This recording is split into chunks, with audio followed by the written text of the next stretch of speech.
कि मुल्क KD number 804 से सुलह किए बगैर आगे नहीं जा सकता। आपने सुलह करनी है तो ये मुल्क आगे जाएगा। और जो कहते हैं ना कि आप अगर नहीं करते तो आवाम आपसे सुलह नहीं करती। तो सोचें, क्योंकि हम सारे एक दूसरे के लिए इम्पोर्टेंट है। कोई भी जो कहते हैं ना, हर कोई इस मुल्क के लिए इम्पोर्टेंट है। हमें बैठना होगा, हमें इस मुल्क को आगे लेके जाना होगा और हमें मजीद जो हमने 75 ईयर्स ऑफ हिस्ट्री जो हरकतें की है उस चैप्टर को बंद करना होगा। और बस जो है ना, जिस तरह तरक्की याफ्ता मुल्क वो कहते हैं तरक्की कर रहे हैं, अब मजीद हम इस मुल्क के फ्यूचर को जो ब्रेन ड्रेन हो रहा है, यहाँ से लोग मायूस होकर जा रहे हैं, हमने वो मायूसी ख़त्म करनी है। और वो मायूसी सिर्फ इस तभी ख़त्म हो सकती है जब इस मुल्क में लोगों को इंसाफ दिखता हुआ नजर आएगा।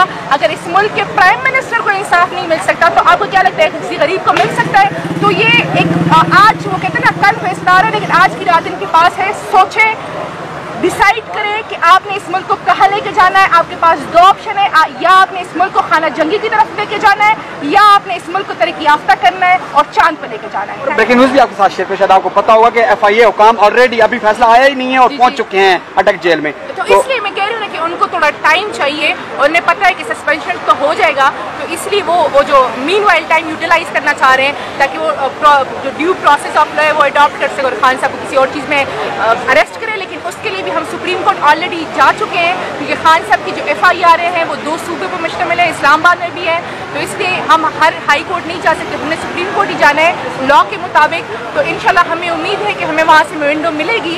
और जो खान साहब की जिस तरह आसिफ अली जरदारी केस में एक फैसला आया था कि एक बंदा एक केस में अरेस्ट हो तो आप उसको दोबारा अरेस्ट नहीं कर सकते, तो हमें उम्मीद है कि इंसाफ मिलेगा और रिलीफ। अच्छा मैम, आपको एक चीज़ फील आई हो शायद कि ये जो फैसला है उसी नोयत का है जैसे खान साहब अभी फैसला जारी नहीं हुआ था रिटर्न फॉर्म में और उधर से जमान पार्क में पहुंच गए थे पुलिस वाले, तो यहीं पे भी अभी फैसला महफूज तकरीबन नहीं हुआ था और ऑलरेडी हमें खबरें मिल गई थी कि FIA हुकाम पहुंच चुके हैं। तो आपको ये कंट्रोल्ड फैसला तो नहीं लग रहा? नहीं, देखिए अब इससे ज्यादा वो इसको डिले नहीं कर सकते थे, लिंगर ऑन नहीं कर सकते थे, तो इसलिए इनको ये फैसला देना ही था।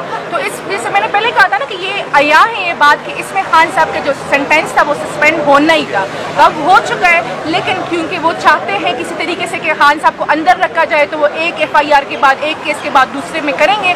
लेकिन वही मैं बता रही हूँ कि हम इसमें पहले से ही पिटीशन में जा चुके हैं, हमें उम्मीद है कि इंशाअल्लाह ताला जो है ना हमें रिलीफ मिल जाएगा। और अभी आपको मैं एक और वो भी बताऊँ कि हामिद खान साहब वापस आ चुके हैं और वो फ्रंट लीड देंगे। आज की समाअत में कोई तलखी नजर आई है आपको कोर्ट रूम के अंदर?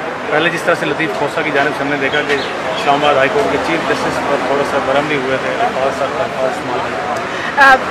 तलखी तो नजर नहीं आई। हाँ, जब बिल्कुल आखिर में अमजद परवेज साहब बार लिंगर ऑन करने की कोशिश कर रहे थे और सबसे मजे की बात कि उन्होंने आज क्या किया कि जो ख्वाजा हारिस साहब ने एफिडेविट दिया है तो वो तो आपकी फोटोकॉपी मुझे मिल चुकी है, लेकिन कोर्ट का जो CM जो अटेस्टेड होता है वो मुझे नहीं मिला, तो ये कोई करने की बात थी। तो जज साहब ने चूंकि थोड़ी सी सेंस वो का मुजाहिरा किया और उन्होंने कहा कि इस तरह के रिलीज में इनकी कोई ज़रूरत नहीं होती, तो आप आर्गूमेंट्स वाइंड अप करें। तो हमें थोड़ा हो रहा था कि आज इनके पास कोई और रास्ता नहीं था, तो इन्होंने अपील को डिसाइड वो कहते हैं वाइंड अप करना था। ये चाहते तो अभी इसी सेकंड फैसला दे सकते थे कि सस्पेंड हो चुका है जो ऑर्डर है सेंटेंस से और खान साहब को आप ये रोकारें ले और जाए उनको अटक जेल से वो कहते हैं ना रिहा कर ले। लेकिन जिस तरह सिस्टम फिक्स है, सिस्टम मैनेज है, तो इसलिए वो एक दूसरे को थोड़ा टाइम दे रहा है कि चले हम करते हैं पर आगे आप इस्लामाबाद हाई कोर्ट से आज बिलफर्ज आपको रिलीफ मिल जाता है PTI को, जो अदम एतमाद आपने किया वो अदम एतमाद अब भी का है। जब खान साहब ने कहा है कि मुझे उन पर एतबार नहीं है तो हम कैसे वो अपनी तरफ से कह सकते हैं? खान साहब पहले भी कह रहे थे, अब भी कह रहे हैं और शायद आगे भी कहें, लेकिन चूंकि वही मैं बता रही हूँ कि इनके पास अब वो रास्ते खत्म हो चुके थे, इनके पास कोई और चारा नहीं था, इन्होंने डिसाइड करना ही करना था। ये पूरी कौम की नजरें आप कैसे हर दिन तो धोखा नहीं दे सकते, 3 दिन आपने डिले कर दिया है, लेकिन आगे जो बाकी के मुकदमे वो इस्लामाबाद में ही है, यही से फैसिलिटेट किया जाएगा। लेकिन हमें फिर भी उम्मीद है, देखिए उम्मीद पे दुनिया कायम होती है और ये मुल्क इंसाफ के बगैर आगे जा ही नहीं सकता। आप देखें लोगों की क्या हालत है, और अगर ये सिस्टम इसी तरह कंटिन्यू रहा तो मुझे तो सितंबर और अक्टूबर में जो कहते हैं ना सिविल वॉर खाना जंगी नजर आ रही है। लोग सड़कों पे आ गए, उनके पास खाने के पैसे नहीं, वो बिजली का बिल कैसे देंगे? तो हमारी जो मुख्तदर हल्के उनको सोचना चाहिए, उनको बैठना चाहिए। पहले भी मैंने कहा अब भी मैं कह रही हूँ कि ये मुल्क केदी नंबर 804 से सुलह किए बगैर आगे नहीं जा सकता। आपने सुलह करनी है तो ये मुल्क आगे जाएगा।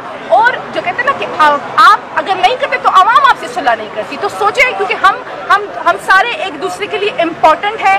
कोई भी जो कहते हैं ना, हर कोई इस मुल्क के लिए इम्पोर्टेंट है। हमें बैठना होगा, हमें इस मुल्क को आगे लेके जाना होगा और हमें मजीद जो हमने 75 ईयर्स ऑफ हिस्ट्री जो हरकतें की है उस चैप्टर को बंद करना होगा। और बस जो है ना, जिस तरह तरक्की याफ्ता मुल्क तो वो कहते हैं तरक्की कर रहे हैं, अब मजीद हम इस मुल्क के फ्यूचर को जो ब्रेन ड्रेन हो रहा है, यहाँ से लोग मायूस होकर जा रहे हैं, हमने वो मायूसी ख़त्म करनी है। और वो मायूसी सिर्फ इस तभी ख़त्म हो सकती है जब इस मुल्क में लोगों को इंसाफ दिखता हुआ नजर आएगा। अगर इस मुल्क के प्राइम मिनिस्टर को इंसाफ नहीं मिल सकता तो आपको क्या लगता है किसी गरीब को मिल सकता है? तो ये एक आज वो कहते हैं ना, कल फैसला आ रहा है लेकिन आज की रात इनके पास है। सोचें, डिसाइड करें कि आपने इस मुल्क को कहाँ लेके जाना है। आपके पास दो ऑप्शन है, या आपने इस मुल्क को खाना जंगी की तरफ लेके जाना है या आपने इस मुल्क को तरक्की याफ्ता करना है और चांद पर लेके जाना है। Thank you so much.